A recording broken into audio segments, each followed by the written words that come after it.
የእግዚአብሔር ልጆች በሚል ርዕስ ነው ለአጭር ደቂቃ የምንማማረው። እስኪ በሉ ድገሙ። እንድገም። እሺ፣ የማቴዎስ ወንጌል ምዕራፍ 5 ቁጥር 9 ላይ የምናገኘው ቃል ነው ማለት ነው። ኦርቶዶክሳዊት አስተምሮ ከዌስተርን ቲዮሎጂ ከሚባለው የሚለየው በዚህ ነው። የኛ የኦርቶዶክስ ተዋህዶ አስተምህሯችን መዳን ምንድን ነው ተብላችሁ ብትጠየቁ በኦርቶዶክስ መዳን ማለት ከእግዚአብሔር ጋር መኖር ማለት ነው። ለምሳሌ እኔ ብዙ ጊዜ እናገራለሁ። እየጸለየ እያለ ለምሳሌ እባብ ቢመጣበት ግድግዳው ላይ እባብ ብቅ ሲል ጸሎቱን ይጸልይና አሁን ስመ ይፈራና ዞር ብሎ አሁን ስመ ትቀደስ ስም አለ ይሆን እንዴ ነው በስመ አብ ወወልድ ወመንፈስ ቅዱስ አሐዱ አምላክ። በስመ አብ ወወልድ ወመንፈስ ቅዱስ አሐዱ አምላክ። በስመ አብ ወወልድ ወመንፈስ ቅዱስ አሐዱ አምላክ። የእግዚአብሔር ልጆች በሚል ርዕስ ነው ለአጭር ደቂቃ የምንማማረው። እስኪ በሉ ድገሙ። እንድገም። እሺ፣ የማቴዎስ ወንጌል ምዕራፍ 5 ቁጥር 9 ላይ የምናገኘው ቃል ነው። ብፁዓን ገባርያነ ሰላም እስመ እሙንቱ ውሉደ እግዚአብሔር ይሰመዩ የሚለው ነው።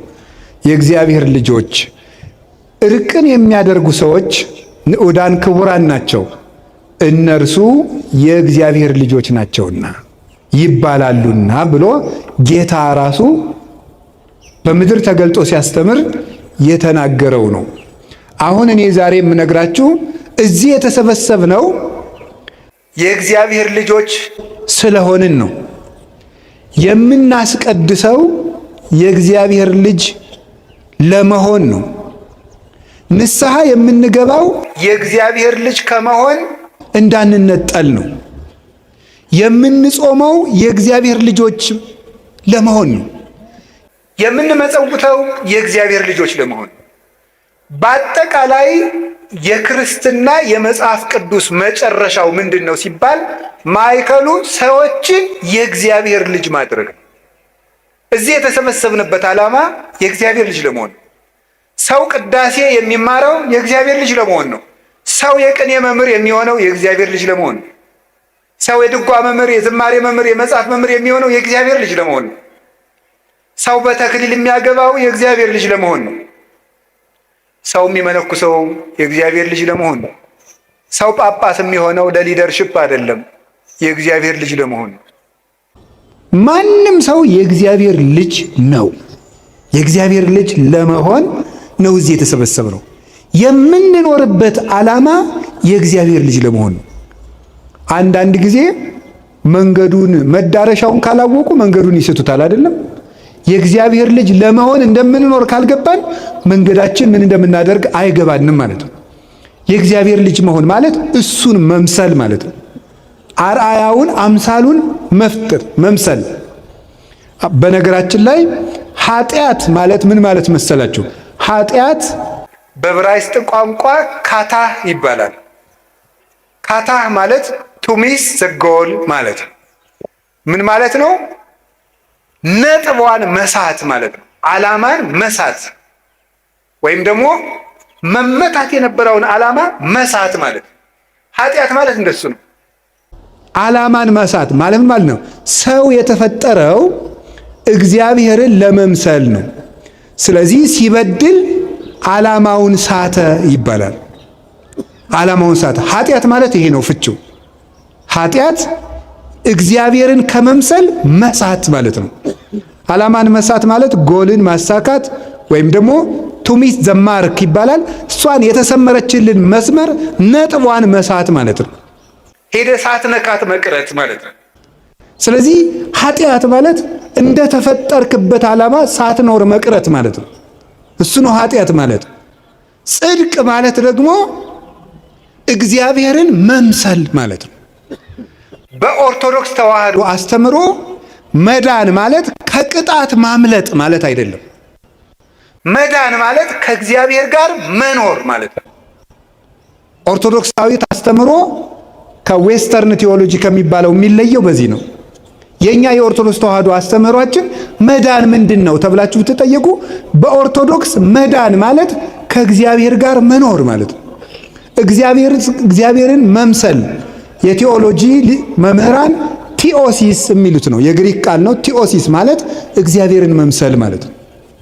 እግዚአብሔርን መምሰል ሱታፊ አምላክ ይባላል ሲተረጎም።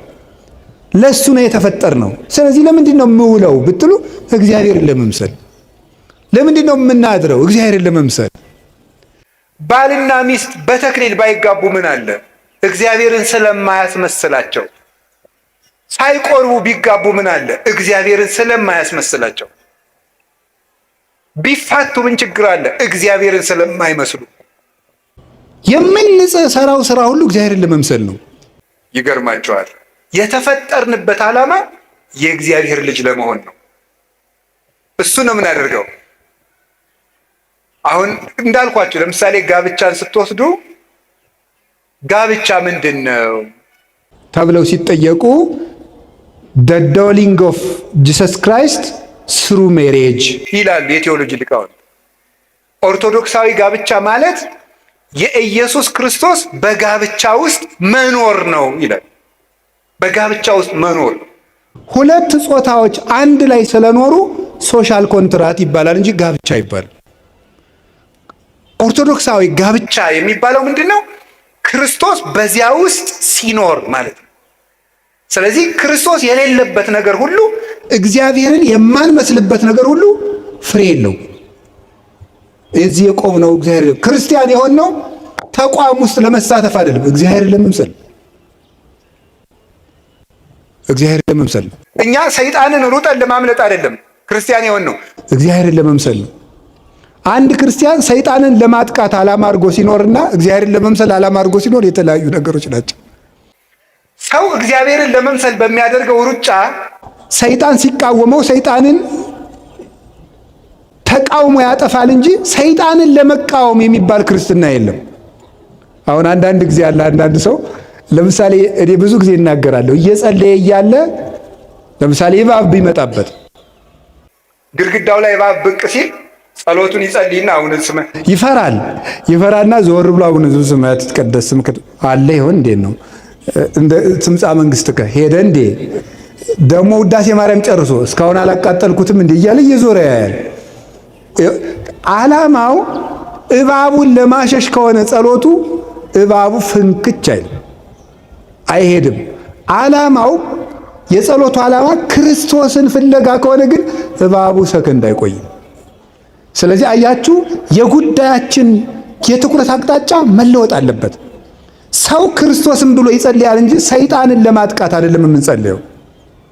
የፖዚቲቭ አፕሮች እና ኔጌቲቭ አፕሮች የሚባል ነው አሉ የእናንተ ዘመዶች የሚሉት። ስለዚህ ዲያብሎስን ለማሸነፍ ሳይሆን የምንጸልየው ክርስቶስን ለማግኘት ነው። ክርስቶስን ለማግኘት በምናደርገው ሩጫ ዲያብሎስን እናሸንፈዋለን። የእሱን ክፋትም ጠንቅቀን ማወቅ አለብን እንዳያሰናክለን። እና ዘመዶቼ በምድር ላይ ልናጣው የማይገባ ሀብት የእግዚአብሔር ልጅ የመሆናችን ስልጣን። ቅዳሴ ስንቀድስ ካህኑ ጸጋሁ ለእግዚአብሔር ያሃሉ ምስለ ኩልክሙ፣ የእግዚአብሔር ጸጋ ከእናንተ ጋር ይሁን ማለት ሊቃውንት አባቶቻችን እንደሚተረጉሙት ሀብተ ወልድና ስመ ክርስትና፣ ገቢረ ተአምራት ወመንክራት፣ መንግሥተ ሰማያት ይደረግላችሁ፣ የክርስቶስ ልጅነት ከእናንተ አይነጠቅባችሁ እያለ ነው ቄሱ የሚመርቀን።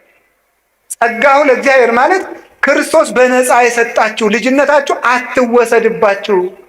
ቅዱስ ጳውሎስ በሮሜ መልእክቱ በጸጋው ድነናል የሚለው በስራችን አይደለም፣ በጸጋው ድነናል የሚልበት ምክንያት ለምን ይመስላችኋል? የእግዚአብሔር ልጅ ለመሆን እኛ ያበረከትነው አስተዋጽኦ የለም፣ በቸርነቱ ነው የሰጠን ማለት ነው እንጂ ስራ አያስፈልግም ማለት አይደለም። ልጆቹ ያደረገን በቸርነቱ ነው፣ በምህረቱ ነው። ባሪያ እንኳን መሆን አይገባንም ነበር። በቸርነቱ ልጆቹ አይገርባችሁም? ቅዱስ አትናቴዎስ ይናገራል በእንተ ቀዳማዊ ቃል የሚል መጽሐፉ ላይ ሲናገር ሰዎች እግዚአብሔር እንዲሆኑ የእግዚአብሔር ልጅ ሰው ሆነ ይላል። ሰው እግዚአብሔር ይሆናል እግዚአብሔር እንዲመስሉ ማለት ነው። አንተን ዳግመኛ ለመውለድ የእግዚአብሔር ልጅ ካንተ ተወለደ ይላል። ያንን ያደረገልን በጸጋው ነው፣ በምህረቱ ነው፣ በስጦታው ነው። ጥምቀቱን የሰጠን በስጦታው፣ ሥጋው ደሙን የሰጠን በስጦታው፣ ክህነቱን የሰጠን በልግስናው፣ ቤተ ክርስቲያንን የሰጠን በልግስናው፣ የምንድንበትን የምንጠቀምበትን ስም ይዞ የመጣልን በጸጋው ነው። ያ ፍሬ እንዲያፈራ መሮጥ ግን ከሰው ልጅ ይጠበቃል። ይሄ ሲነርጂ ይባላል። የሰው ከፈቃድ እግዚአብሔር ጋር መስማማት ማለት ነው። ድህነታችን በዚህ ነው። ስለዚህ እግዚአብሔርን ለመምሰል ነው የተፈጠር ነው። ከቃሉ ጋር ናችሁ እና የእግዚአብሔር ልጅ መሆን ነው ትልቁ ነገር። እግዚአብሔር በምድር ምን ስልጣን ሰጥቶናል ብትሉ ሁላችሁ ያላችሁ ስልጣን ነው፣ ትልቅ ስልጣን። ሁላችሁም መዘጋጃ ቤት ሳትሄዱ፣ ፍርድ ቤት ሳታሳውጁ፣ የሆነ ቦታ ሳትሄዱ እግዚአብሔር የሰጣችሁ ከሰማይ የሚደርስ አንድ ትልቅ ስልጣን አለ። እሱ ምንድን ነው? የእግዚአብሔር ልጅ መሆን። ወለእለሰ ተወክፍዎ ወሀቦሙ ስልጣነ ውሉደ እግዚአብሔር ይኩኑ፣ በስሙ ላመኑና ለተቀበሉት የእግዚአብሔር ልጆች የሆኑ ዘንድ ስልጣን ሰጣቸው ይላል። ስለዚህ የእግዚአብሔር ልጅ መሆናችንን እንዳናጣ ነው። እግዚአብሔር ሆይ ምንድን ነው ልጅህ አድርገኝ ብለን መጠየቅ ያለብን። ስንጸልይ ምን ብላችሁ ጸልዩ ነው ያለ? እስኪ አንድ ጊዜ ብለን ሁላችሁ በሉ እንጂ ሁላችሁ። አባታችን ሲገለበጥ እናንተ ምኖቼ ናችሁ ማለቱ ነው። አቤት ልጆቼ ናችሁ ማለት ነው። አባታችን ሆይ ማለት ልጆቼ ናችሁ። እግዚአብሔር ንጉሳችን ብቻ አይደለም አባታችን ነው። ስለኛ ይገደዋል፣ ስለኛ ያሳስበዋል። ከልብስ በላይ ራሱን አልብሶናል፣ ከምግብ በላይ ራሱን መግቦናል። ለኛ ሙቶልናል። በግ አላረደልንም፣ የራሱን ስጋ ነው የፈተተ። ወይን አልቀዳልንም፣ የራሱን ደም ነው የሰጠን። እንዲህ ያለ አባትም የለም። እሱ አባታችን ነው ለእያንዳንዳችን። ታዲያ የእግዚአብሔር ልጅ የሆነው በምንድን ነው? በሃይማኖት፣ በጥምቀት፣ በቅዱስ ቁርባን በኩል የክርስቶስ ልጆች ሆነናል። የክርስቶስ ልጆች ከሆንን በሃይማኖት፣ በጥምቀት፣ በቅዱስ ቁርባን፣ በእምነት የእግዚአብሔር ልጆች ከሆንን ያን የእግዚአብሔር ልጅ መሆናችንን የምንገልጽባቸው ፍሬዎች አሉ። አያችሁ፣ ለመዳን ሰው ስራ ያስፈልገዋል የሚባልበት ምክንያት በዚህ ነው። በነፃ ልጆቹ አድርጎናል። በነፃ ልጆቹ ካደረገን በኋላ በጥምቀት ገብረ ሥላሴ ወለተ ሥላሴ ከተባልን በኋላ በጥምቀት ልጆቹ ከሆን በኋላ የእሱ ልጅ የመሆናችን ፍሬዎች አሉ ከኛ የሚጠበቁ። እነዚያን ፍሬ ሲያጣ ፍሬ የማያፈራውን ዛፍ ይቆርጡታል፣ ወደ እሳትም ይጥሉታል። ያ ነው ያለ ስራ መዳን አይቻልም የሚባለው። የእግዚአብሔር ልጆች ካደረገን በኋላ የእግዚአብሔር ልጅ ሆነን እንድንቀጥል የሚያደርገን ምንድን ነው ስትሉ የመጀመሪያው እርቅ ነው። እስኪ እርቅ በሉ ንገሩኝ እንጂ። አሁን ዛሬ በዚህ በባለ 50 ቅዱስ ያሬድ ብሏል፣ ምድርኒ ትገብር ፋሲካ ተሐጺባ በደመ ክርስቶስ። ምድር ራሷ በዓሉን ታከብረዋለች በክርስቶስ ደም ተቀድሳለችና ብሏል። አሁን ሰማይና ምድር በክርስቶስ ደም ታርቀዋል። አሁን ይሄ በዓለ 50 የእርቅ በዓል ነው። ጠበኛ ሰው ይሄ በዓል ውስጥ አለው ማለት አይችልም። የእርቅ በዓል ነው። እርቅን የሚያደርጉ ሰዎች ብፁዓን ናቸው። የሚያስታርቁ ሰዎች ብፁዓን ናቸው። እነሱ የእግዚአብሔር ልጆች ይባላሉ። አሁን ቅድም ነግሬያቸዋለሁ። መጀመሪያ የእግዚአብሔር ልጆች የሆነው በምንድን ነው? ይኸው ስትረሱት በጥምቀት በሉ እንጂ በሉ በሃይማኖት በሉ፣ በቅዱስ ቁርባን። በዚህ ምን ሆነናል? አሁን ይሄ የእግዚአብሔር ልጅ የመሆናችን ፍሬ ደግሞ ይጠበቃል። አንዱ ምንድን ነው አልኳችሁ? እርቅ ነው። መታረቅ ሰውን የእግዚአብሔር ልጅ የሚያስብለው ነው። የማይታረቅ ሰው የእግዚአብሔር ልጅ ነኝ ማለት አይችልም። ክርስቲያን የእግዚአብሔር ልጅ ነው። የማይታረቅ ልጅ ደግሞ የእግዚአብሔር ልጅ አይደለም። እግዚአብሔር እርቅ ወዳጅ ስለሆነ ነው። እግዚአብሔር እንዴት ያለ አስታራቂ መሰላችሁ? መጀመሪያ እግዚአብሔር በስነ ፍጥረታትን አስታርቆ ነው ያኖራቸው። ውሃና እሳት ጠበኞች ናቸው፣ እውነት አሰብ። ነፋስና መሬት ጠበኞች ናቸው፣ እውነት አሰብ። አሁን እኛ ከምን ተፈጥረናል? ከነፋስ ከመሬት እና ከውሃ ከእሳት። እነዚህ ጠበኞች አንድ ላይ ተስማምተው ምን ይባላሉ? ሰው። አንድ ላይ እየኖሩ ነው። እግዚአብሔር የእርቅ አምላክ ስለሆነ እሳትና ውሃን አንድ ላይ አድርጎ ሰው አድርጎታል። መሬት ነፋስን ይጋርደዋል፣ ነፋስ መሬትን ይጠርገዋል። አስማምቶ ግን እግዚአብሔር ሰው አድርጎታል። እግዚአብሔር አስማምቶ ፍጥረትን ፈጠረ። እግዚአብሔር እንደው እርቅ እንደሚወድ ከማይባቸው ታሪኮች ውስጥ አንድ ሁለት ይገርሙኛል። የመጀመሪያው አዳም የተሳሳተ ጊዜ ያደረገው ነው። አዳም ዕፀ በለስን በልቶ መቼም የሰባኪ ስብከት መለማመጃ አዳምና ሔዋንን መውቀስ ነው ይባላል። እኔ ግን እንዲች ብዬ አልወቅስም እነሱን። ሞኝ ናችሁ መሰለኝ። ሔዋን እኮ አሁን ገነት ነው ያለችው። የጸደቀች ሰው መወቅስ እኔ ጅል ነኝ? እሷ ጸድቃለች። የኔ ገና ዕዳዬን አላወቅኩም። አዳም ጸድቋል። ደሞስ በማን ላይ ቁመሽ እግዚአብሔርን ታምያለሽ ይባላል። ደግሞስ ማን ይሄ ክርስቶስ እኮ ሰውን ያዳነ ሔዋን ልጅ ብትወልድ እኮ ነው። ሔዋን እኮ ውላልናለች፣ እናታችን ናት። በእውነት አዳም አባታችን ነው። ንስሐ ገብቶ ነው ክርስቶስ የተወለደልን። አሁን አዳም በተሳሳተ ጊዜ እርቃናቸውን ሆነው አዳምና ሔዋን ሄደው በለስ ውስጥ ተሸሸጉ። እንዲያውም መጽሐፍ ቅዱስ ምንድን ነው የሚለው? ሄደው ከእግዚአብሔር ፊት ተሸሸጉ ይላል። ምክንያቱም ሄደው የተሸሸጉበት ቦታ ራሱ የማን ፊት ነው?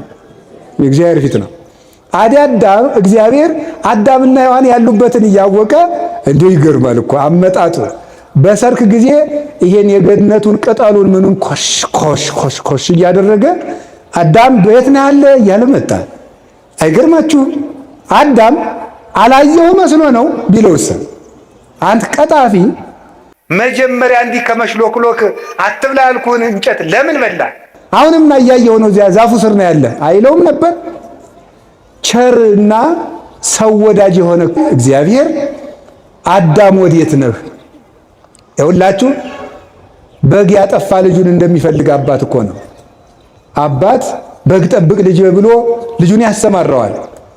አው ከተማ እንኳን በግ ጥበቃ የለም፣ እኛ ጠብቀናል በገጠር እና ግን ስሙ እንግዲህ እናስተምራችኋለን። እናንተ ኮምፒውተር ታስተምሩናላችሁ፣ እኛ ደግሞ በግ ጥበቃ እና በግ ስንጠብቅ እንዲች አርጋ አውሬ እንዳታስበላ ተብለን እንላካለን። አንዲቱን ግልገል አውሬ ከበላብን ምን እናደርጋለን? ሄደን እንደበቃለን። ከጠፋን አሁን እኔ በግ አጥፍቼ አባቴ መጥቶ ይሄ ክፉ ልጅ ይሄ መናጢ ላግኘውማ ሲል ብሰማው ምን አደርጋለሁ? ዞር ብዬ ወደ አንዱ መጥፋት። እንዲያው ልጄ በተገኘ እንጂ በጊት ውስጥ ቅልጥ ትበል ካለሳ እዚህ ነኝ ያለው አባባ ብዬ ያለውበትን እናገራለሁ ማለት ነው።